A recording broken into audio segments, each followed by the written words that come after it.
नमस्ते सभी को। पहले की वीडियो देखते हैं।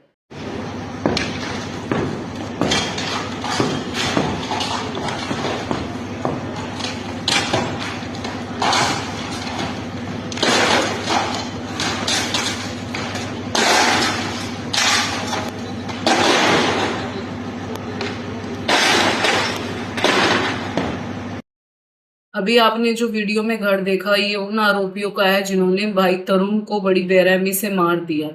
अब वो प्रशासन से यही रिक्वेस्ट है कि उनका जल्द से जल्द एनकाउंटर किया जाए। अगर आप मेरी बात से सहमत हैं तो कमेंट बॉक्स में ज़रूर लिखें। Thank you so much.